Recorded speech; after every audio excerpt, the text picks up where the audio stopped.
بسم اللہ الرحمن الرحیم۔ رمضان کے مبارک مہینے میں قرآن مجید کے پاروں کا مختصر خلاصہ ہم نے اپنے چینل نجات ٹی وی آن لائن پر نشر کرنے کا جو وعدہ کیا تھا، آج یکم رمضان ہے، اس کا آغاز کرنے جا رہے ہیں۔ شروع کرتے ہیں اللہ کا نام لے کر۔ پہلے پارے کی پہلی سورت ہے سورہ فاتحہ۔ فتح سے ہے فاتحہ، اور کھولنے کو کہتے ہیں عربی میں۔ چونکہ یہاں سے قرآن مجید کا آغاز ہو رہا ہے، اس لیے اس کو سورہ فاتحہ کہتے ہیں۔ سورہ فاتحہ کا ایک اور نام ام الکتاب بھی ہے۔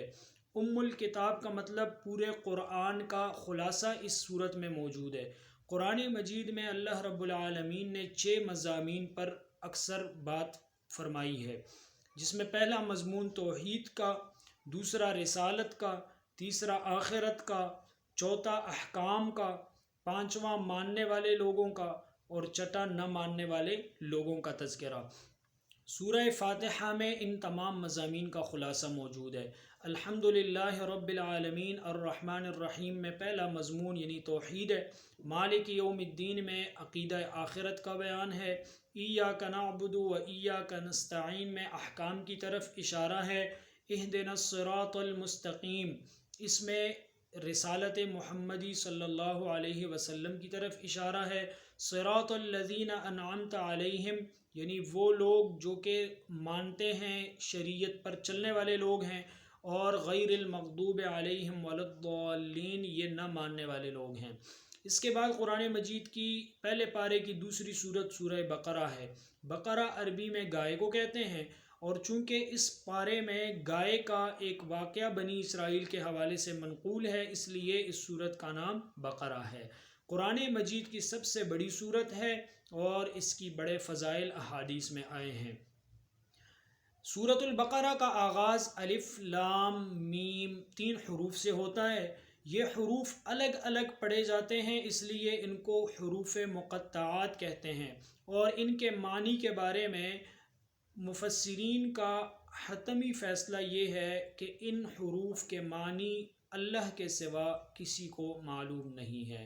اس کے بعد جو ہم نے سورہ فاتحہ میں اہدنا الصراط المستقیم، اے اللہ ہمیں سیدھا راستہ دکھا، سیدھے راستے کی دعا مانگی تھی، سورہ بقرہ میں اس کا جواب ہے ذالک الکتاب لا ریب فیہ ھدی، یہ وہ کتاب ہے جس میں کوئی شک نہیں اور یہ ہدایت ہے۔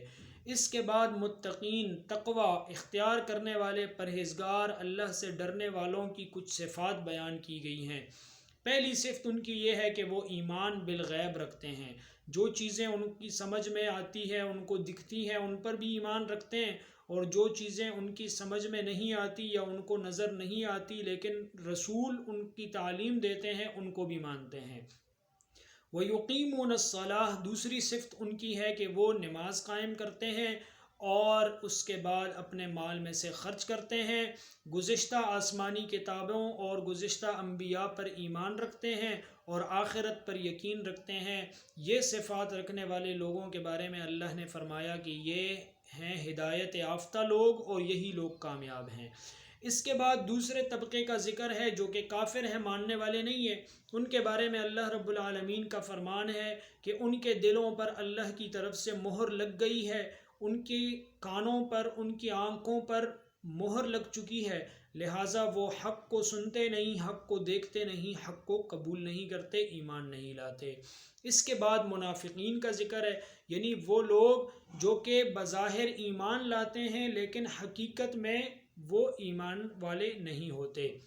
ایسے لوگوں کے بارے میں فرمایا گیا کہ ان کے دلوں میں ایک روگ ہے، ایک بیماری ہے، جس کو اللہ وقت کے ساتھ ساتھ بڑھاتے رہتے ہیں مسلسل۔ اس کے بعد قرآن مجید کے اس پارے کا اگلا جو مضمون ہے وہ عبادت کا ہے۔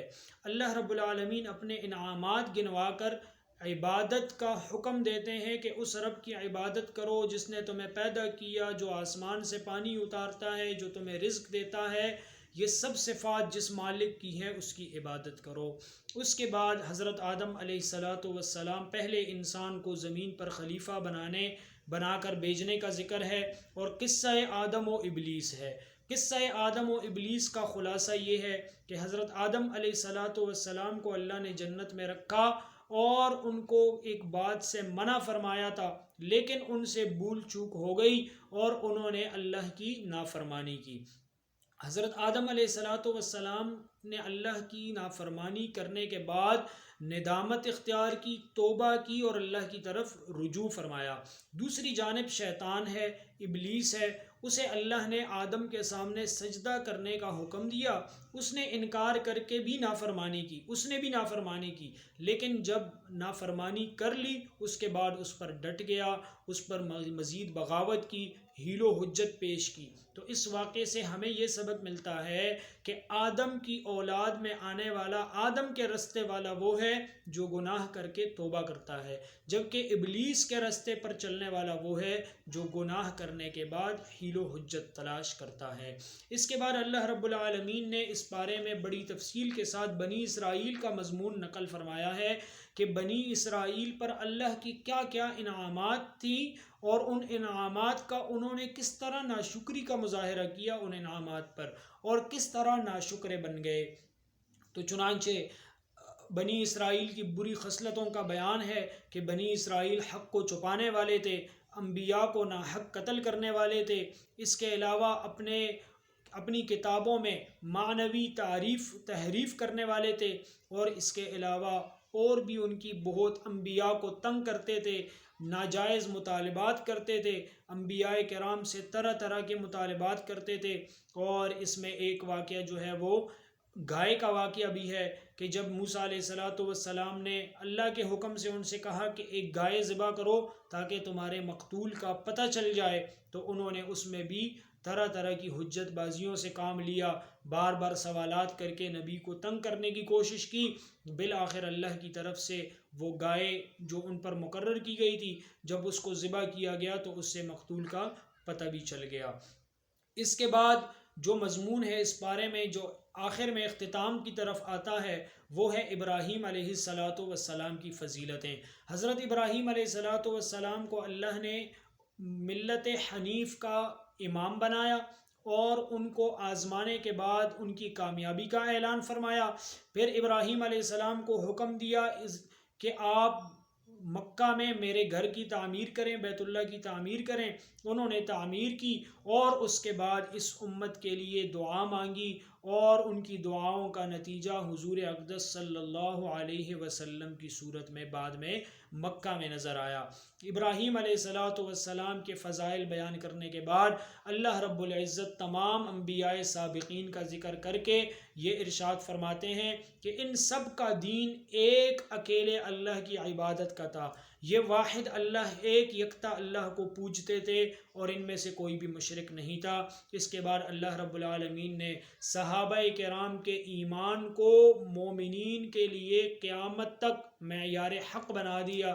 فَإِنْ آمَنُوا بِمِثْلِ مَا آمَنْتُمْ بِهِ فَقَدِ اهْتَدَوْا، جو ایمان صحابہ جیسا لائے گا اس کو اس کا ایمان بھی مقبول ہوگا اور وہ ہدایت یافتہ شمار ہوگا، اور جو صحابہ جیسا ایمان نہیں لاتا اس کے ایمان کا اعتبار نہیں ہے۔ اور اس پارے کے اختتام پر اللہ رب العزت اس بات کی طرف اشارہ کرتے ہیں کہ جو لوگ دنیا سے گزر گئے ان کے اعمال جس طرح کے بھی تھے ان پر تبصرہ کرنے کی ضرورت نہیں، ان پر بحث کرنے کی ضرورت نہیں، اپنے عمل کو دیکھنے کی ضرورت ہے، تم کیا کر رہے ہو اور تم اللہ کے سامنے پیش ہو کر کیا جواب دو گے۔ وآخر دعوانا ان الحمد للہ رب العالمین۔